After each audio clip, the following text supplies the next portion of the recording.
Up, bienvenue sur le podcast Conversation Awesome avec Karmakin. Mon nom est Claudia et ma mission avec ce podcast est de t'amener dans un monde d'inspiration, de découverte et d'apprentissage.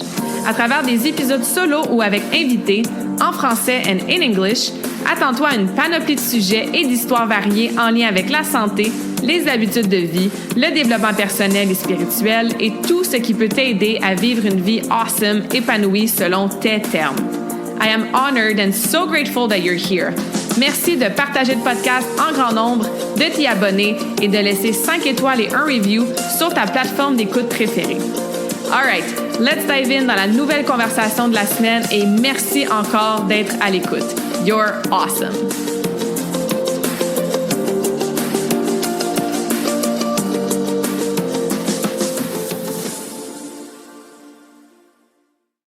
Bonjour tout le monde, bienvenue dans la nouvelle conversation awesome de la semaine. J'espère que vous allez bien, que vous êtes en pleine forme. Bienvenue si c'est ta première fois sur le podcast et re-bienvenue si tu es ici de temps en temps ou à chaque semaine. Aujourd'hui, on a un invité spécial que j'ai l'honneur de recevoir suite à sa rencontre lors de la retraite au rythme des saisons qui a eu lieu au mois de novembre 2024, qui avait été initiée par Mélissa. Mélissa qui a déjà été sur le podcast aussi. On avait jasé d'ostéopathie, de santé féminine et on avait différentes collaboratrices, incluant moi et incluant Élise. Donc, Élise, bienvenue sur le podcast. Merci beaucoup. Merci de l'invitation, Claudia. C'est vraiment un honneur d'être avec toi aujourd'hui. Ben merci d'avoir accepté. Donc, je vais juste nommer un petit peu quelques termes qui te représentent et qui vont indiquer aux gens un petit peu ton histoire aussi puis toutes les belles études que tu as fait. Donc, dans le fond, c'est ça. Docteur en gynécologie, autant au niveau de la pédiatrie, adolescence, adulte, etc. Médecine sexuelle, médecine esthétique. Tu as étudié à Sherbrooke. Moi aussi, j'ai étudié à Sherbrooke. J'ai fait mon bac là-bas en kin en 2009 à 2012. Puis après ça, j'ai fait un DSS en kinésithérapie. Donc, on a ça en commun. Puis après ça, tu as fait ta résidence justement à l'Université de Montréal. Tu as fait de la formation en gynécologie pédiatrique adolescente à Toronto. Tu as fait des études en doctorat en sexologie à l'UQAM. Tu as travaillé comme gynécologue au CHU à Sainte-Justine pendant presque 10 ans. Professeur clinique adjointe aussi pour des étudiants en médecine, des résidents à l'Université de Montréal. Et t'as aussi, ta pratique au sein de ta clinique Sensolia qui est à Montréal. Donc, t'offres toutes sortes de belles façons, des belles thérapies pour aider tes patientes. C'est-tu patiente qu'on utilise comme terme dans ton cas? Oui. Ouais. Donc, t'es parfait. Donc, t'es patiente avec leur santé, leur bien-être. Fait que, tu sais, bravo, premièrement, pour ce merveilleux parcours. Puis, ça démontre aux gens à quel point on a la chance de t'avoir avec nous pour un petit 45 minutes pour que je puisse te poser des belles questions puis qu'on puisse jaser de tout ce qui est hormones, cycle, ménopause. Hein? C'est ça, je te disais, j'ai beaucoup de femmes qui écoutent que ça s'en vient la ménopause ou sont dedans, tu sais. Fait qu'encore une fois, bienvenue puis merci puis bravo pour ce beau parcours. Ben merci beaucoup. Tu sais, c'est un long parcours, mais en même temps, c'est un parcours de passion. Hein? Moi, les femmes, la santé de la femme, accompagner les gens à travers ces périodes-là, c'est vraiment ce qui est le plus intéressant pour moi. Ça me passionne vraiment. Fait que ça s'est fait, oui, sur du long terme, mais en étant toujours très passionnée. Ouais. Ah, je connais ça. Moi aussi, j'ai commencé à coacher. J'avais 9 ans en tant qu'assistante coach en patinage artistique. Puis, ça a toujours resté ce désir-là d'œuvrer dans le grand domaine de la santé qui prend différentes formes, tu sais. Donc, je comprends ça, un projet, un parcours passion, absolument. Donc, on jasait un petit peu avant d'enregistrer c'est ça, tu sais, les femmes qui écoutent leur cycle menstruel, qu'est-ce qui est normal, qu'est-ce qui est pas normal, les symptômes qui apparaissent avant le cycle, éventuellement qui apparaissent au niveau de la périménopause. On va décortiquer tout ça. Sur le podcast, on a déjà jasé de tout ce qui était justement cycle menstruel, etc. Mais peux-tu nous résumer pour toi, avec tes connaissances, ton expérience, c'est quoi un cycle qui est sain? Puis, qu'est-ce qui est un drapeau rouge? Donc, on devrait peut-être aller consulter, s'inquiéter en lien avec pendant, après, avant notre cycle. Oui. Donc, un cycle menstruel normal, ça dure en moyenne là de 24 à 35 jours. C'est ce qu'on considère comme étant régulier. Puis, ça peut varier d'un cycle à l'autre. Si ça reste dans ce barème-là, ça reste normal. Quand, donc, un cycle est plus court que 24 jours ou plus long que 35 jours, ou encore si on n'a pas de menstruation du tout pendant 3 mois, c'est des choses qui vont nous dire, oh là, il y a quelque chose qui fonctionne pas. Il faut trouver pourquoi, il faut consulter à ce moment-là. Un cycle normal, ça veut vouloir dire aussi des menstruations qui vont être avec un flow normal. Donc, un flow qui veut dire on va se changer 3-5 fois par jour. Ça sera pas, il y aura pas de débordement, on n'aura pas des énormes caillots. On va pouvoir faire nos activités normales, aller au travail, aller à l'école sans problème. Quand on a un flow qui est trop abondant, si on se change, disons, 1 fois par heure, si on déborde la nuit, s'il y a des caillots, si ça dure plus que 7 jours, c'est toutes des indications que le flow est trop abondant ou trop long. Encore une fois, il faut consulter. En termes de douleur, on parle souvent, c'est normal d'avoir des crampes avec ton cycle menstruel. C'est normal jusqu'à un certain point. Si on a des crampes, mais qu'on est soulagé avec un sac magique, avec une bouillotte, qu'on prend du Tylenol, des Advil, puis que ça passe, que ça nous empêche pas de faire notre vie, nos activités, d'aller au travail, à l'école, c'est vrai, ça reste dans les limites de la normale. Mais si, au contraire, on n'est pas capable de se soulager, la douleur est tellement intense qu'on peut pas sortir de la maison, que ça a un impact sur notre qualité de vie, à ce moment-là, il faut consulter. Autre chose, c'est que si la douleur devient quasiment constante ou à l'extérieur du cycle menstruel, ben là aussi, il faut se poser la question là, s'il y a quelque chose qui va pas ailleurs aussi au niveau de la santé. Au niveau des symptômes prémenstruels, on parle souvent du fameux SPM. Le fameux SPM, c'est quoi? C'est dans la phase lutéale, donc après l'ovulation, quand on approche des menstruations, on va avoir des symptômes physiques. Donc, des fois, un peu mal au sein, on va se sentir un peu ballonné. Puis ça peut venir aussi avec des symptômes plus psychologiques. On peut se sentir plus fatigué, on peut avoir de l'irritabilité, des changements d'humeur, se sentir plus émotive. Ben, à ce moment-là, si ça n'a pas d'impact, encore une fois, sur notre qualité de vie, qu'on est quand même capable de faire notre vie tout en sachant que, bon, je suis dans ma passe un peu lutéale, c'est le moment pour moi de faire un peu plus de travail individuel puis de moins être un social butterfly puis je suis plus capable quand même de faire ma vie, c'est correct. Mais si on commence à avoir du retrait social, de pas pouvoir sortir pour aller au travail tellement on se sent pas bien, d'avoir des idées suicidaires. Moi, ça m'arrive des fois d'avoir des patientes qui me disent carrément, dans ces journées-là, j'ai des idées suicidaires, ça va pas. Ça, c'est pas normal. Okay? À ce moment-là, il faut vraiment consulter, c'est important de chercher de l'aide. Fait en général, quand je reçois mes patientes en gynécologie, on fait un peu le tour de toutes ces questions-là. Puis quand il y a un motif de consultation, quand il y a justement un de ces drapeaux rouges-là qui sort, ben c'est là où on va faire des investigations supplémentaires. C'est vraiment intéressant. Puis c'est sûr que j'imagine que la réponse à cette question-là, c'est individuel à chaque femme. Par contre, est-ce que tu remarques des raisons, des tendances plus globales, générales ou communes qui font en sorte que le cycle est soit trop court, trop long, trop de symptômes, trop de douleurs, etc. Y a-t-il des facteurs, des habitudes de vie, des conditions quelconques qui pourraient indiquer, encore une fois, on garde en tête que ça doit être absolument personnalisé, mais qui pourraient indiquer un raisonnement ou une explication à ça? Une des choses qu'on voit beaucoup, c'est le syndrome des ovaires polykystiques. Donc, le syndrome des ovaires polykystiques, ça touche à peu près 10% des femmes. Puis là, je vais dire femmes, mais ça inclut les gens de genre divers. Là, c'est plus les gens qui ont un utérus, mais pour le fait que ce soit plus facile la conversation, on va juste dire femmes, là, mais que les gens qui sont d'une autre identité de genre puissent très bien avoir ces conditions-là. Donc, le syndrome des ovaires polykystiques, ce que ça fait, c'est qu'on va avoir une anovulation. On n'ovulera pas chaque mois et ça va faire des cycles qui, en général, vont être très infréquents. Fait qu'ils vont venir moins souvent, donc plus long que 35 jours. Ça peut être accompagné d'acné, de plus de poils. On appelle ça l'hirsutisme. Fait que quand on a du poil à des endroits qu'on veut pas tellement, là, donc la lèvre supérieure, la barbe, entre les seins, au niveau du ventre, du dos, ça peut être un cycle que les androgènes, donc les hormones masculines dans le sang, sont un petit peu trop élevées.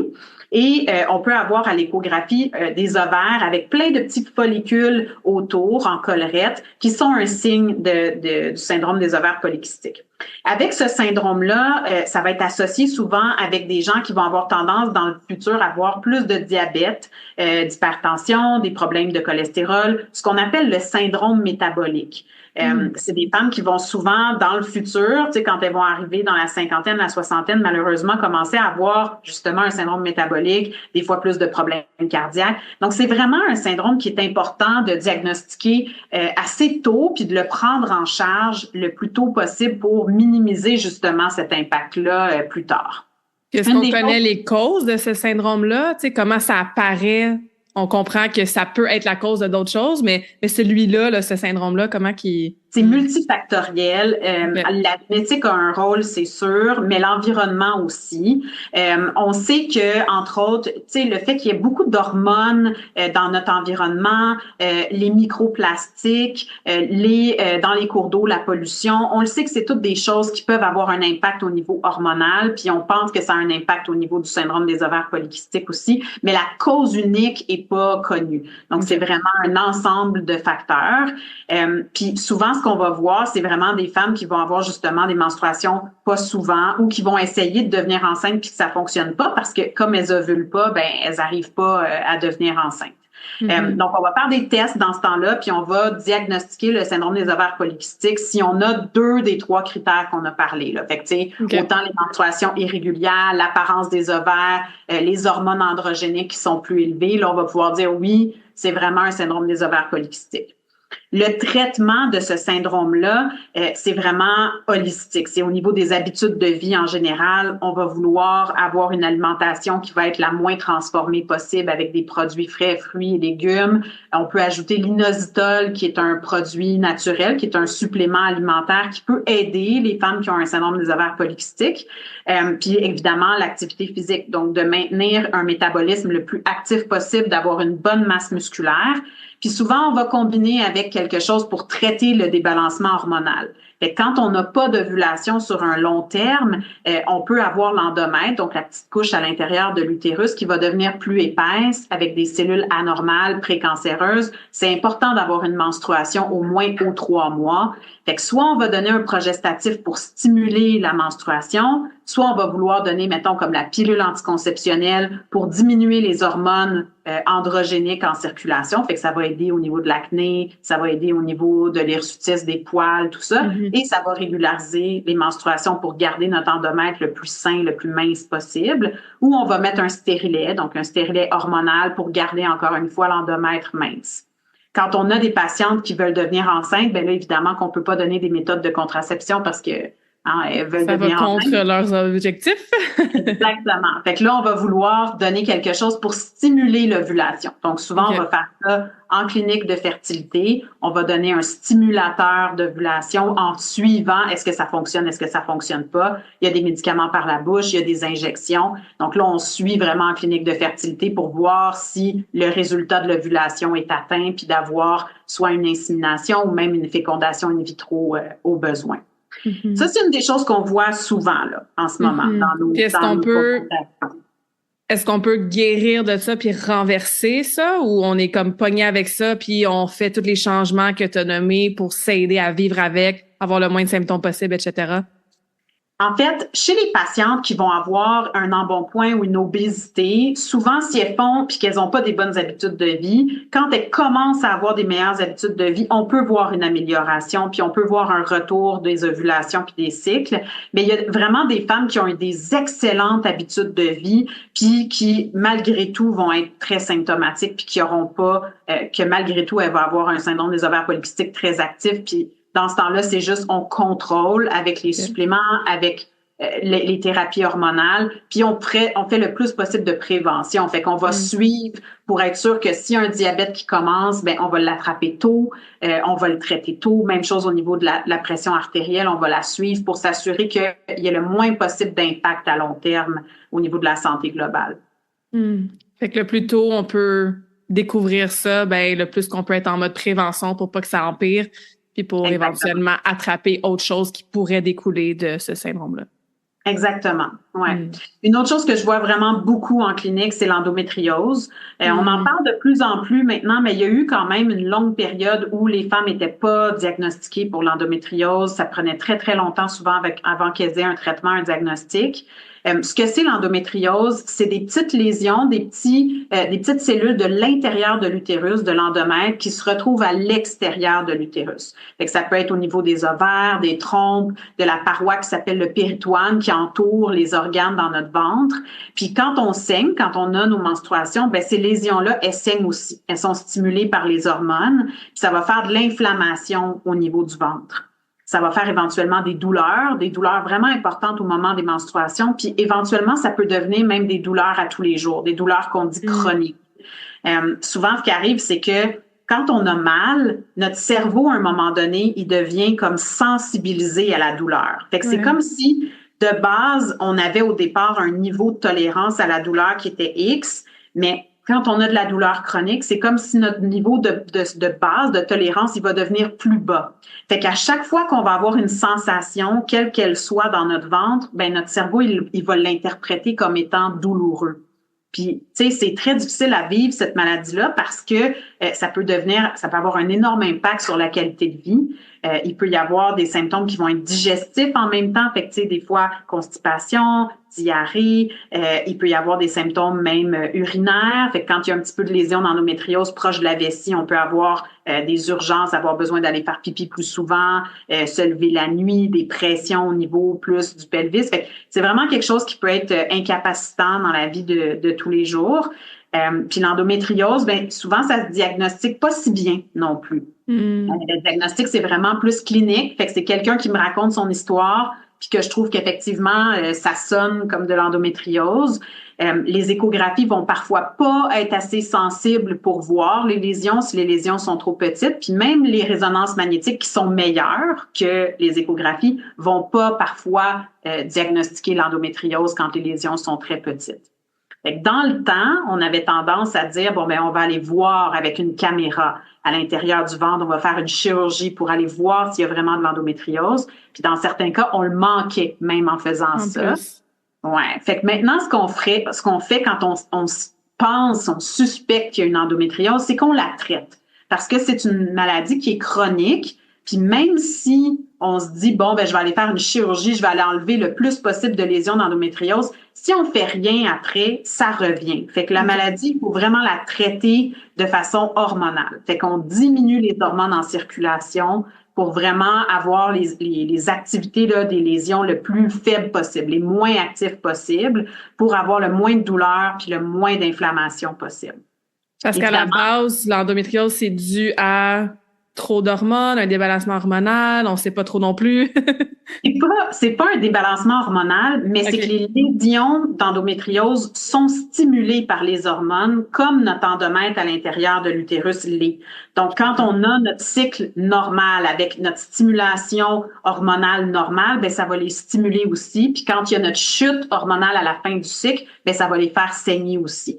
Fait que quand on met des hormones tous les jours, que ce soit la contraception orale, que ce soit un progestatif tous les jours, que ce soit des anti-hormones. Le but de tout faire ça, c'est de les garder le plus calme et le moins actif possible finalement. Donc, ça diminue la douleur, ça diminue l'inflammation. L'endométriose, maintenant, on se rend compte, c'est encore une fois, les causes sont multiples. Puis ce qui est intéressant, mais triste, c'est que on voit qu'il y a vraiment une association, entre autres, avec les traumas. Donc, les traumas sexuels, le fait d'avoir vécu un abus dans l'enfance, d'avoir vécu une agression sexuelle, on voit plus d'incidence dans ce temps-là d'endométriose. Fait qu'on sait pas pourquoi, on sait pas c'est quoi le lien, mais clairement, le fait d'avoir un trauma, ben ça augmente aussi l'inflammation en général dans le corps, ça augmente certaines maladies chroniques, certaines maladies auto-immunes. Fait que d'aller travailler de ce côté-là au niveau de la psycho, quand il y a eu des traumas, de les gérer, de les traverser, ça peut aider aussi au niveau physique. Quand on parlait un peu d'inflammation, c'est la même chose au niveau de l'alimentation. On se rend compte que quand on mange de façon plus anti-inflammatoire, donc quand on a une alimentation qui fait attention à ça, ben on réduit l'impact de l'endométriose, on réduit l'inflammation. On travaille aussi au niveau plus interdisciplinaire avec des physiothérapeutes pelviennes, avec des ostéopathes, parce que on voit que quand il y a de la douleur au niveau pelvien, souvent tout devient méga tendu. Donc les muscles du plancher pelvien vont devenir méga tendus, ça peut créer des contractures. Puis là, encore une fois, ça fait un peu comme un cercle vicieux, tu sais, quand c'est contracté, ça fait plus mal. Fait que de travailler de façon interdisciplinaire avec l'endométriose, c'est vraiment ce qui est le plus utile, de travailler sur la personne dans son entier finalement, puis pas juste sur le côté gynéco. Ben c'est ça que j'avais adoré de ton atelier, tu sais, je me disais c'est tellement rafraîchissant d'entendre quelqu'un, tu sais, médecin, docteur avec autant de background académique amener autant de côté intégratif, holistique, global de la santé.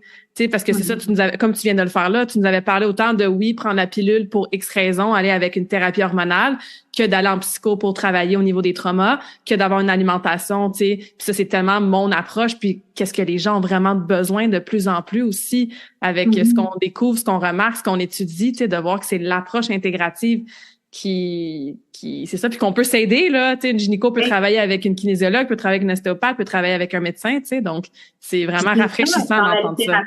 Dans la littérature maintenant, c'est vraiment ça qu'on voit qui est le plus efficace. C'est clair. C'est vraiment le travail interdisciplinaire, c'est de travailler sur tous les fronts en même temps. Puis c'est pour ça que des fois mes consultations là, quand j'ai quelqu'un qui vient pour douleur pelvienne chronique, ça peut être long là parce qu'on fait vraiment le tour de chaque chose. Puis c'est très, des fois, les patientes, ils comprennent pas trop, mais pourquoi elle me demande tant d'affaires sur mon alimentation? Mais ça a vraiment un gros impact. Puis, on le sait que si on travaille, maintenant, on parle même de traitement par l'alimentation, là, que l'alimentation, c'est quasiment comme un médicament, tu sais, de vraiment changer son alimentation, ça a le même impact que si on commençait un médicament. Fait que c'est super important, bref, de travailler en équipe, là. Ouais. Non, je trouve ça tellement pertinent que tu amènes ce point-là. Autre chose qui peut expliquer des débalancements hormonaux et cycles difficiles ou c'est pas mal les deux? La chose à vérifier aussi souvent, là, tu sais, souvent les patientes, puis on va parler de la préménopause après, mais une des choses qui fait partie de mon investigation tout le temps, c'est la TSH, qui est l'hormone de la glande thyroïde. Qu'on va tester. Parce que les gens qui ont des problèmes au niveau de la glande thyroïde, ça a un impact très souvent très direct au niveau du cycle menstruel. Fait que ça fait partie de notre investigation. Puis de façon bizarre, les gens qui sont anémiques, donc qui ont saigné plus et qui deviennent anémiques, saignent encore plus. Fait que ça fait aussi partie des choses qu'on va rechercher. Les réserves en fer, voir s'il y a de l'anémie. Puis on va vouloir aussi faire souvent une échographie pour aller voir s'il n'y a pas une cause organique au fait d'avoir des saignements, mettons, très abondants ou des saignements qui vont être entre les menstruations. Des fois, il y a des polypes, des fibromes, des kystes au niveau des ovaires qui peuvent avoir ces impacts-là, fait qu'on va vouloir les rechercher. Après 40 ans, une des choses qu'on va faire aussi souvent, c'est de faire une biopsie de l'endomètre. Donc, aller voir à l'intérieur de l'endomètre avec un petit prélèvement pour être sûr qu'il n'y a pas des précancers ou des cancers de l'endomètre qui vont causer ça. Même chose au niveau du col. Fait que quand il y a des saignements qui sont un peu tout croche tous les jours, tout le temps, c'est une des choses qu'on va aller regarder si le col est normal, faire le dépistage pour le cancer du col, soit avec le PAP, soit avec le virus du papillome humain. Puis on va vouloir regarder, voir s'il n'y a pas quelque chose comme un polype ou quelque chose qui saigne là, au niveau du col. Fait que l'examen est super important, puis il y a des tests qui vont être faits aussi avec ça. Là. Ouais, c'est vraiment complet. Puis encore une fois, d'où la pertinence d'aller consulter si jamais pour avoir quelque chose qui est très personnalisé. J'ai une question un peu à l'envers. Si quelqu'un a un cycle, je vais prendre moi comme exemple. Ça, je t'en avais parlé à l'atelier. Vraiment facile. J'avais utilisé le mot awesome, qui est un de mes mots préférés, bien sûr. Tu sais, pas d'SPM. C'est régulier depuis toujours. Moi, une crampe, je connais pas ça, tu sais, etc. Est-ce que, entre guillemets, ça vaut la peine? C'était pas la bonne expression à utiliser. De quand même faire, ou bref, est-ce qu'il y a des tests routiniers que je devrais quand même faire ou que les femmes devraient quand même faire, même si tout va bien, pour prévenir, justement? Tu sais, y a-tu des symptômes qu'on ressent pas, mais qui pourraient indiquer qu'on a quelque chose, tu sais? Fait que dans les choses qu'on doit faire en prévention, c'est les dépistages pour les infections transmissibles sexuellement quand on est à risque. Donc, quand on a eu des relations sexuelles non protégées, il faut faire un dépistage parce que parfois, il y a absolument aucun symptôme puis on peut avoir un chlamydia, mettons, qui est positif. Fait que ça, c'est important. Et c'est important de faire le dépistage pour le cancer du col. Le virus du papillome humain, c'est un virus qui se transmet par relation sexuelle qui est aussi asymptomatique. On n'a pas de symptômes reliés à ce virus-là, à part des condylomes là, pour certains de, tu sais, les petites verrues qui sont associées à certains VPH. Mais la plupart des VPH vont pas donner de symptômes du tout jusqu'à temps qu'ils se mettent à faire des changements précancéreux, cancéreux au niveau du col de l'utérus. Fait que de l'attraper en prévention, c'est super important. Fait que d'avoir un examen gynécologique aux 2 ans ou aux 3 ans, c'est super important pour vérifier tout ça, faire de la prévention. Parfait. Fait qu'on va tout prendre notre rendez-vous avec notre gynéco si ça fait longtemps qu'on n'y a pas été. Tu sais, les médecins de famille peuvent très bien faire des examens gynéco aussi de prévention. Même chose, les infirmières praticiennes spécialisées peuvent aussi en faire. Fait que l'important, c'est d'avoir un professionnel de la santé qui sait quand faire notre examen préventif. Ouais. De le faire de façon régulière, même si tout va bien. Exactement. Super. Good. Parlons de la fameuse ménopause. Fait que c'est un gros sujet, c'est un gros sujet, vraiment. Puis tant mieux, hein, je veux dire, on en parle de plus en plus, c'est important. Je pense que ça a été longtemps quelque chose de caché, de tabou. Je pense que les femmes ont subi énormément de jugements aussi, de se faire traiter de folle, puis de ci, puis de ça, tu sais. C'est un passage obligé. Je crois que un peu comme la ménarche, la première menstruation, on pourrait amener ça de façon plus peut-être intentionnelle, avec des beaux rituels, plus de conscience. C'est pas toujours facile et agréable. Je pense que chaque personne le vit différemment aussi. Moi, tu m'avais dit quelque chose à l'atelier aussi. Je t'avais demandé, hey, quelqu'un qui a un cycle facile comme moi, là, ça veut-tu dire que ma pré-ménopause et ma ménopause, ça va être assez relax? C'était comme, ouais, ça veut peut-être pas dire ça, Claudia, tu sais? Non, malheureusement. Parlons un petit peu de qu'est-ce qui se passe quand on approche, la ménopause. C'est quoi la définition de la ménopause? Parce que je pense qu'il y a encore de la confusion aussi. Quand est-ce que je t'en prie? Quand est-ce que je t'en péris? C'est-tu la même affaire? Fait que, tu sais, on approche, mettons, de ces âges-là, où on est dans ces âges-là. Qu'est-ce qu'il faut savoir? Qu'est-ce qu'il faut comprendre? Ouais, donc la ménopause, c'est 1 an complet sans menstruation dans les âges de 45 à 55 ans. OK? Donc, si on n'a pas de menstruation du tout à l'âge de 30 ans, c'est pas normal. Encore une fois, on en parlait dans les choses à vérifier, puis quand consulter, c'est pas normal. Quand on a de 45 à 55 ans, si on a 1 an complet sans menstruation, on peut se dire oui, on est ménopausé. Mais donc, c'est un diagnostic qu'on va faire a posteriori. C'est déjà arrivé. Fait que dans la période avant cette période-là, ce 1 an-là où on va dire oui, là, on est vraiment ménopausé, c'est la période qu'on va appeler la préménopause, où là, on peut commencer à avoir des symptômes. Fait que cette période-là, là, ça peut aller de 7 à 10 ans avant où on peut commencer à avoir des symptômes. Puis qu'est-ce qui arrive vraiment dans cette période-là? C'est que nos ovaires vont moins sécréter, donc nos ovules vont être de moins bonne qualité, vont sécréter moins d'hormones, donc on va ovuler moins souvent, moins de progestérone vont être sécrétées. On va commencer à avoir plus de symptômes. Fait qu'on va commencer à moins bien dormir, on peut se sentir un peu plus irritable, plus émotionnel. Mes patientes, elles me disent des fois, je me reconnais plus. Tu sais, j'ai toujours été quelqu'un de patient, de relax, de pas anxieux. Là, je me tape ses nerfs moi-même. Si je pouvais, je me divorcerais, tu sais. Mais c'est vraiment, on commence avec ces symptômes-là des fois plusieurs années avant la ménopause. Puis comme les cycles sont toujours encore réguliers, ben là, on pense que c'est pas relié ou en tout cas, on se fait dire, mettons, par notre médecin de famille, ben non, tu sais, t'as encore tes menstruations, c'est pas la ménopause, tout est correct. C'est vrai que c'est pas la ménopause, mais c'est la... Ça s'en vient. Exactement. Fait que c'est cette période de transition. Excuse-moi, je voulais pas te couper. Fait que ça, c'est la chute de la progestérone et de l'estrogène qui commence à causer ces symptômes-là. La chute de la progestérone. Okay. Au début, dans la préménopause, on a encore une grosse sécrétion d'estrogène. On a même parfois beaucoup d'estrogène quand on regarde en faisant des niveaux sériques, là, on va avoir vraiment des fois beaucoup d'estrogène parce que les glandes dans notre tête, elles vont stimuler à fond les ovaires. Fait que quand ça va fonctionner, là, ça va stimuler puis ça va en sécréter énormément. Mais c'est un peu comme un roller coaster. Il y a des fois, il y en a vraiment beaucoup, puis il y a des fois où il y en a vraiment pas beaucoup, où ça va diminuer vraiment de façon importante. Fait que la première chose qu'on va commencer à avoir, c'est plus du manque de progestérone, donc avec moins de sécrétion de progestérone, où là, c'est là où les symptômes plus concentration, humeur, brain fog, insomnie, ça, c'est plus relié au manque de la progestérone. Éventuellement, quand on a moins d'estrogène qui va arriver en circulation, donc quand on commence à sauter des cycles, on n'a plus nos cycles, mettons, à chaque mois, mais on va les avoir aux 2 ou 3 mois, ou des fois, on va commencer à avoir des bouffées de chaleur. On se réveille la nuit, on est complètement en sueur. Il faut même des fois se changer tellement on a chaud. On peut commencer à avoir des palpitations, avoir des douleurs au niveau musculo-squelettique. Ça, c'est des signes qu'il y a moins d'estrogène en circulation. Puis éventuellement, jusqu'à presque plus du tout, où là, on arrête complètement d'avoir des cycles. Puis là, on peut avoir d'autres symptômes qui apparaissent, genre sécheresse vaginale, des inconforts aux relations sexuelles, des symptômes plus au niveau urinaire. On appelle ça le syndrome génito-urinaire de la ménopause, où là, on a moins d'hormones, moins d'estrogènes dans nos tissus. Et là, ça a un impact vraiment local au niveau de la vulve puis du vagin. Mm-hmm. C'est le fun, hein? J'ai hâte.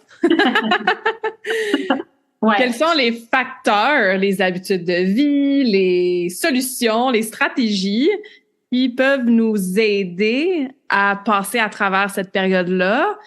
Est-ce que c'est possible de réduire les symptômes grâce à différentes choses? Qu'est-ce qu'on peut faire pour s'aider? Oui. Fait qu'en fait, ça va sonner un peu redondant, là, mais l'alimentation, ça a un gros impact au niveau de la ménopause, des symptômes de ménopause. Fait que d'éliminer l'alcool. L'alcool va vraiment augmenter les bouffées de chaleur. Les gens là, qui le vivent vont vous le dire, là, dès qu'ils prennent un verre de vin, ils ont vraiment plus de bouffées de chaleur. Fait que de l'éliminer le plus possible. Encore une fois, d'avoir une alimentation qui est diversifiée, surtout en fruits et légumes, des aliments frais, ça va aider. Les isoflavones, donc tout ce qui contient du soya, le tofu, peut aider aussi un petit peu en augmentant, en diminuant les bouffées de chaleur. Fait que c'est le côté estrogénique de l'isoflavone. Malheureusement, les suppléments naturels en isoflavone ou en ce qu'on va utiliser là, pour les bouffées de chaleur dans les produits naturels, les études montrent que ça a peu ou pas d'impact. C'est vraiment plus au niveau quand on le prend dans l'alimentation qu'on peut avoir un changement. De maintenir une activité physique régulière, ça aussi, ça va aider. Le yoga peut aider, l'acupuncture peut aider. En termes de produits naturels, ce qu'on va voir qui peut aider, il y a la valériane pour le sommeil qui peut donner un certain coup de main là, à certaines personnes. La mélatonine, donc à partir de la quarantaine, on va commencer à moins sécréter de mélatonine. Donc les femmes qui vont commencer à avoir plus de troubles de sommeil, plus de s'endormir, la mélatonine peut être une bonne aide. Puis pour le côté plus humeur, on va dire, ou émotivité, dépression, le millepertuis, ça peut donner un petit coup de main si on veut rester plus dans les produits naturels. Si ça, c'est pas suffisant, si on arrive vraiment à un moment où malgré on a fait des beaux changements dans nos habitudes de vie, on est vraiment à notre top là en termes de qu'est-ce qu'on peut faire avec les produits naturels puis avec les médecines douces, l'acupuncture, l'ostéopathie, etc. Ben là, c'est là où des fois, c'est pas suffisant, puis il faut qu'on aille chercher de l'aide. Donc, moi, j'ai des patientes là qui me disent, tu sais, je suis, présidente de mon entreprise, puis je suis en train de perdre mes employés tellement je suis inadéquate, puis je suis irritable. Je suis plus capable de faire de présentation parce que j'ai tellement chaud, puis je deviens rouge, puis j'ai une bouffée de chaleur, puis ça n'a pas de bon sens. Ben, à ce moment-là, quand ça a un impact à ce point-là sur la qualité de vie, encore une fois, faut consulter, faut s'assurer d'avoir de l'aide, puis il y a plein de choses qu'on peut faire. Fait que dans la période de la préménopause, quand on a encore nos menstruations, parfois elles vont devenir aussi irrégulières puis anormales les menstruations parce qu'on ovule pas ou qu'on ovule de façon un peu plus erratique. Fait que des fois de commencer une contraception hormonale, ça peut être utile pour ça. Okay. Ça peut diminuer les saignements, ça peut les rendre un peu plus réguliers, ça peut aider pour le SPM, pour le côté plus irritabilité, l'humeur, etc. On peut mettre un stérilet hormonal justement quand les menstruations sont trop abondantes. On peut combiner avec de l'hormonothérapie. Fait que mettons, je peux mettre un stérilet hormonal pour contrôler les saignements. Puis je peux commencer un peu d'hormonothérapie de ménopause pour compenser pour les autres symptômes. Ou on peut y aller juste avec l'hormonothérapie. L'hormonothérapie, ça a changé depuis les dernières années. Il y a 20 ans, on a eu l'étude Y, qui était une grosse étude sur l'hormonothérapie, puis ça avait montré une augmentation de risque de cancer du sein après 5 ans. Puis là, ça avait fait que tout le monde avait arrêté de prescrire de l'hormonothérapie. Fait que là, les médecins de famille ont eu bien peur. Ils ont enlevé toutes les hormones à leurs patientes. Puis on a eu une espèce de période où les femmes se sont retrouvées sans traitement pour l'hormonothérapie, ont beaucoup souffert. Depuis les dernières 20 années, il y a plein de choses qui ont évolué en hormonothérapie. Fait que on n'utilise plus les mêmes hormones qu'on utilisait à ce moment-là. L'augmentation de risque du cancer du sein, c'est beaucoup relié au Provera, qui est un progestatif synthétique qui était utilisé à ce moment-là. Okay. Maintenant, on utilise des hormones qu'on dit plus bioidentiques. Quand on parle de bioidentique, c'est un terme qui est plus marketing. C'est pas parce que c'est bio-identique que c'est biologique, là. Tu sais, ça pousse pas dans les champs, c'est quand même fait en laboratoire, mais c'est des hormones qui ressemblent aux hormones qu'on a à l'intérieur de nous. Fait que maintenant, on a tendance à prescrire ces hormones-là qui semblent être mieux tolérées, plus sécuritaires pour ce genre de risque-là à long terme. Donc, la façon la plus sécuritaire de prescrire l'hormonothérapie, c'est l'estrogène de le donner par la peau, fait que soit en gel, soit en patch, parce que l'estrogène par la bouche augmente un petit peu le risque de faire des thromboses, donc des caillots dans les jambes, dans les poumons, dans la tête. C'est un risque qui reste faible pour quelqu'un qui est en bonne santé, qui est jeune. Fait que, quelqu'un, mettons, qui a absolument aucun problème de santé puis qui veut commencer la pilule anticonceptionnelle par la bouche parce qu'elle a des symptômes vraiment très importants puis beaucoup de saignements, ben c'est correct, là. Le risque reste très faible, mais quand on le prend en hormonothérapie à la ménopause, ben on va le donner par la peau pour diminuer ce risque-là. On va vouloir combiner avec la progestérone, surtout si notre patiente a un utérus, parce que si on donnait juste de l'estrogène tout seul, ça pourrait épaissir l'endomètre, le rendre un petit peu plus anormal avec des cellules précancéreuses. Il faut toujours contrebalancer avec de la progestérone. Puis en plus, la progestérone, ben ça aide à dormir. Puis ça va aider pour les symptômes plus au niveau de la concentration, de l'humeur, etc. Fait que on va vouloir donner de la progestérone pour justement aider ces symptômes-là. Quand on est avant la ménopause, donc en préménopause, on peut donner la progestérone de façon cyclique, un peu comme on aurait dans notre cycle normal. Fait que, tu sais, souvent, on va dire du jour 12 à 25 du cycle, on va prendre la progestérone comme si on avait ovulé, finalement. Puis le reste du temps, on la prend pas. Par contre, quand on est après la ménopause, ça n'a pas vraiment de but de faire ça. On la prend tous les jours parce que de toute manière, il n'y a plus de cycle. Oui, c'est ça. Ouais. Fait que ces symptômes-là qu'on décrit peuvent continuer même une fois que ça fait 1 an qu'il n'y a plus de menstruation. Donc, quand on a vraiment l'étiquette de « je suis ménopausée », ça veut pas dire que « check, je suis ménopausée et j'ai plus jamais de symptômes ». Ça peut continuer, de ce que j'entends. Ça peut continuer, ouais. Puis les pires, là, tu sais, il y a vraiment beaucoup de symptômes. Il y en a plus que 38 là, de listés de symptômes qui peuvent arriver là avec la préménopause. Mais tu sais, ceux qu'on connaît le plus puis qui sont le plus étudiés, c'est entre autres les bouffées de chaleur. Ouais. On le sait que les bouffées de chaleur, elles peuvent durer jusqu'à 10 ans après la ménopause. Fait que tu sais, ça peut être long, là, mais je l'ai vu avec ma mère, là, tu sais, je veux dire, la femme la plus proche de moi, là, pauvre elle, a eu je pense qu'elle en a encore plein un petit peu, tu sais, mon Dieu que ça a été long, elle, ces bouffées de chaleur, puis vraiment prenant dans son quotidien, fait que... Ouais, effectivement. Fait que, tu sais, c'est pour ça que quand il n'y a pas de contre-indication puis qu'il y a beaucoup de symptômes, ça vaut la peine de traiter à ce moment-là. Ça reste la première indication, c'est vraiment les symptômes. Ouais. Puis, qu'est-ce que tu as envie de dire à une femme qui... Je me projette dans le futur, encore une fois. Je suis sûre que je suis pas la seule. Tu sais, moi aussi, c'est une chose que je t'avais parlé quand on s'était rencontrés. Tu sais, moi, je suis vraiment pro-naturel. Tu sais, je veux dire, quand j'ai jamais mal à la tête, j'ai pas de symptômes dans la vie, j'ai des périodes faciles, je suis jamais malade. Et si j'ai un petit quelque chose, ben moi, j'ai jamais eu le réflexe d'aller chercher un Advil, par exemple. Tu sais, j'en ai même pas chez moi. Je vais aller chercher ma petite menthe poivrée, mes huiles essentielles. Je vais me faire du Reiki. Je vais prendre l'huile d'origan. Donc, j'ai été élevée comme ça et c'est ce que je mets de l'avant beaucoup dans mon coaching. Et j'ai vu ma mère et je comprends, puis j'ai beaucoup de clientes qui doivent, j'ai le terme se résigner qui me vient en tête. C'est peut-être pas le bon terme, mais à un moment donné, tu fais tout ce que tu peux naturellement, sauf que tu as encore des gros symptômes et tu dois un peu te résigner et ou accepter de faire de l'hormonothérapie. Est-ce que des fois, tu as des femmes qui, un peu comme moi, peut-être je vais en avoir de la résistance parce qu'on veut rester naturel. Tu sais, qu'est-ce qu'on peut se dire mentalement dans notre mindset, dans notre cœur, que c'est pas un échec de prendre des hormones, puis c'est correct, ça veut pas dire que tu vas à l'encontre de tes valeurs, puis que tu en as besoin, puis au contraire, ça va t'aider. Tu sais, qu'est-ce qu'on peut avoir comme discours de bienveillance si on est un peu dans ce mindset-là? Tu sais, premièrement, c'est jamais tout l'un ou tout l'autre. Ça veut dire que tout ce que tu fais pour t'aider au niveau naturel, tu peux très bien le continuer quand tu prends de l'hormonothérapie, puis ça va t'aider pour plein de choses dans ta vie puis dans ton corps en général. Donc, c'est clair qu'on laisse jamais tomber justement tout ça, là. C'est vraiment un outil parmi tous les autres qui vont nous aider à contrôler nos symptômes.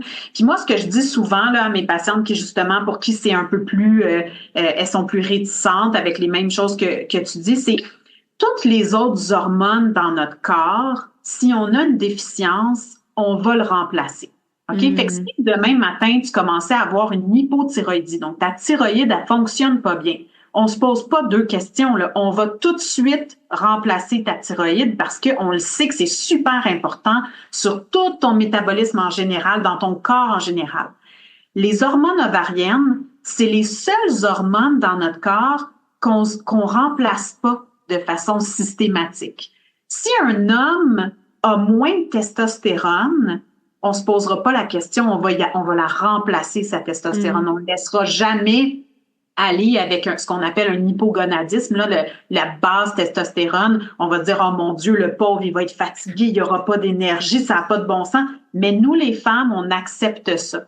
On accepte d'avoir moins d'hormones qui sont nos hormones vitales, qui sont nos hormones qui ont un impact partout dans notre corps, notre cerveau, notre cœur, nos os, partout, notre système digestif, c'est influencé par nos hormones. Puis nous, on est les seuls qui acceptons ça, de ne plus vivre avec ces hormones-là en circulation. Donc, je dis pas qu'il faut remplacer tout le monde. Hein. On n'est pas là, nos sociétés savantes nous disent pas qu'on devrait prendre des hormones d'emblée systématiquement pour la prévention, c'est pas ça. Mais c'est plus, si on a des symptômes puis si on est incommodé, il faut vraiment le voir comme c'est un remplacement de quelque chose que j'ai pu ou que j'ai moins, puis ça va m'aider dans ma vie en général. C'est pas un médicament, c'est une hormone que je remplace finalement. Merci, ça fait vraiment du bien de le voir comme ça. Puis je suis sûre que pour les femmes qui sont à l'écoute, qui sont dans cette situation-là aussi, ou ces réflexions-là, ou ces dilemmes-là, ça l'aide vraiment de le voir comme ça, effectivement. On est tough, hein, les femmes. On dit qu'on s'en... on a notre seuil de résilience qui est très haut, puis on power through, puis on continue, puis... Fait que... Puis on n'a pas facile non plus parce que malheureusement, on a été moins étudiés que les hommes. Donc, il y a eu moins d'études qui ont été faites sur la santé des femmes, sur les traitements. Puis on est pris avec la science qu'on a. Hein? On est pris avec justement cette étude-là, qui a changé toute une pratique de médecin qui fait que maintenant, il y a plein de médecins de famille qui se sentent pas à l'aise de prescrire des hormones alors que on s'entend que 50% de la population, c'est les femmes, puis elles en bénéficient. Là. Donc, fait que c'est ça. Fait qu'il y a encore beaucoup de travail à faire en sciences pour amener la santé féminine à un autre niveau, là. Ouais, ben même en nutrition, hein, je veux dire, la plupart des études sont faites sur des hommes blancs en forme de 35 ans, là, tu sais. Est-ce que ça représente la femme ménopausée, tu sais, qui est d'une autre culture ou quoi que ce soit, tu sais. Fait que c'est difficile. Et c'est pour ça qu'on a des conversations comme ça pour amener ta belle expérience puis tes connaissances pour que les femmes aient plus de réponses ou du moins de pistes de réflexion, puis cette envie-là peut-être justement d'aller consulter puis de s'aider pour passer à travers cette belle phase-là, tu sais, de la vie. C'est ça, parce que ça peut être une belle période. Tu sais, il y en a qui vont le vivre de façon plus difficile, puis il y en a d'autres qui vont le vivre de façon très très sereine, puis qui n'auront pas tous les symptômes ou en tout cas beaucoup moins. Puis il faut le voir aussi comme c'est une période dans la vie où souvent on est beaucoup plus à l'aise avec qui on est, on sait ce qu'on veut, on sait ce qu'on veut plus. Ça peut être hyper positif aussi comme période. Fait que c'est pas juste du négatif, là, la période de la préménopause puis de la mi-vie, comme on l'appelle. Là. Oui, c'est ça. Puis, tu sais, je pense que je fais beaucoup de coaching en mindset aussi, tu sais, les mots qu'on va utiliser, notre dialogue interne, la façon qu'on va approcher ça aussi, c'est sûr que ça va avoir une influence aussi, un impact, soit positif ou négatif sur cette transition-là, tu sais, puis c'est un peu quand on parle, par exemple, du cycle menstruel, ben souvent on va dire, on va entendre et on va ressentir que on est très, tu sais, les femmes, tout le monde est intuitif, mais les femmes, on est très intuitives. Ben quand c'est la période des menstruations, tu sais, ça dit, même dans le temps, ils faisaient des espèces de cérémonies, de rituels, parce que là, la femme saigne cette semaine, c'est le temps là d'aller taper dans son intuition puis tout ça, ben c'est ça, ces cycles-là amènent différents archétypes de femmes aussi, puis différentes phases, puis ouais, j'ai beaucoup de clientes qui sont là-dedans ou tu sais qui sont ménopausées, puis c'est aussi un commentaire que je reçois souvent, c'est comme hey, je suis à une phase de ma vie où est-ce que tu sais, je sais qu'est-ce que je veux, je me donne la douceur, je me donne un break, je suis bien avec moi-même, je me mets moins de pression sur ses épaules, tu sais, puis j'ai envie de prendre soin de moi différemment, puis mon corps il change, puis je l'accepte, tu sais. Donc ça peut être un beau processus et si c'est plus compliqué, difficile, plus de symptômes, ben là on a partagé plein de belles solutions ou pistes d'action puis de réflexion. Exactement. Puis, tu sais, le but, je pense, c'est d'ouvrir la conversation, puis c'est de voir qu'est-ce que chaque personne a besoin. Puis ça va être très différent d'une personne à l'autre. Fait que faut juste en parler, puis de pas garder ça comme tabou. Moi, j'ai plein de mes patientes qui me disent, ben, je suis venue vous voir parce que ma cousine, mon amie, ma sœur m'a parlé qu'elle était venue vous voir puis que ça l'avait aidé, puis j'ai décidé de venir en parler avec vous. Fait que c'est un peu ça, c'est d'ouvrir la conversation avec les gens autour de nous. Absolument. Donc, on peut venir te voir, Élise, s'il y en a qui sont à l'écoute puis qui aimeraient ça avoir une consultation avec toi. Où est-ce que tu es située? Comment ça fonctionne? Est-ce que tu as d'autres ressources peut-être en ligne pour justement continuer l'éducation? Ouais, fait qu'en fait, moi, j'ai une clinique qui s'appelle Sensolia. C'est une clinique de gynécologie de santé féminine privée. Donc, on est complètement hors RAMQ. C'est pas couvert par la carte d'assurance maladie. Par contre, on n'a pas besoin de référence pour venir nous voir. Donc, si vous voulez venir nous voir, vous venez, vous appelez, vous prenez rendez-vous, vous pouvez prendre votre rendez-vous en ligne. Vous n'avez pas besoin d'avoir une référence de votre médecin de famille. En ligne, des fois, ce qui peut être intéressant pour avoir un peu de soutien ou de lire sur la ménopause, ça peut aller sur le site de la Société des obstétriciens gynécologues du Canada. Donc, ils ont fait un site qui s'appelle menopause.ca ou Menopause MU en anglais. Puis, il y a vraiment des bonnes ressources là-dessus. Puis, il y a la Société de ménopause du Canada aussi qui existe, puis qui ont mis un site Internet avec plein de ressources intéressantes. Évidemment, les réseaux sociaux regorgent d'informations sur la ménopause. Faut en prendre. Faut faire attention. Exact. Fait qu'il y a des gens qui sont crédibles sur les réseaux sociaux. Regardez un petit peu de où ils viennent, c'est quoi leur background, etc. Il y a des gens moins crédibles. Fait que de faire attention des fois à ce genre de ressources. Notre site Internet, on a mis des petits blogs aussi, des petits articles sur la ménopause, entre autres, certaines conditions qu'on voit souvent. Fait que c'est sensolia.ca. Parfait. Je mets ça dans la description du podcast aussi. Comme ça, les gens vont pouvoir aller voir ça. Élise, j'ai une dernière question à te poser que je pose à toutes mes invités en fin de conversation awesome. Avant de la poser, je voulais juste te remercier encore. Pour moi, c'est vraiment un privilège de te recevoir. C'est ça, après l'atelier. J'ai mentionné l'atelier au moins 10 fois aujourd'hui, là, mais visiblement, ça m'a marqué de façon positive. Ça m'a challengé sur différentes croyances que j'ai. Puis moi, j'adore ça, me faire challenger. Ça m'a ouvert l'esprit sur différentes choses. Ça m'a donné des connaissances que je peux maintenant raconter un peu à mes clientes, à ma mère, aux gens autour de moi, puis référer à quelqu'un qui, comme toi, a une approche tellement holistique, intégrative qu'on a bien entendu aujourd'hui. Et je trouve ça tellement important. C'est vraiment le futur de la santé, là. Comme on n'a plus le choix là de travailler en gang, en groupe, puis s'aider. Donc, ouais, merci vraiment beaucoup. Ça m'a fait vraiment plaisir de parler avec toi.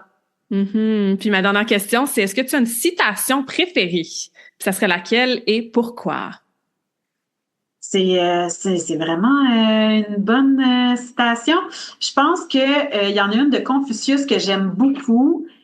C'est le vrai premier voyage est celui qu'on fait après avoir fait le tour de soi-même. C'est peut-être pas tout à fait les mêmes mots, mais en gros, on comprend l'essence, ouais. Ouais, de faire le tour de soi-même pour vraiment se comprendre avant de pouvoir finalement voyager ailleurs. J'aime ça. Moi qui adore voyager, là, ça me parle beaucoup. Ouais. Good. Merci beaucoup, Élise. Ça m'a fait plaisir. Passez une belle année 2025 à tous et toutes. En bonne santé. Oui.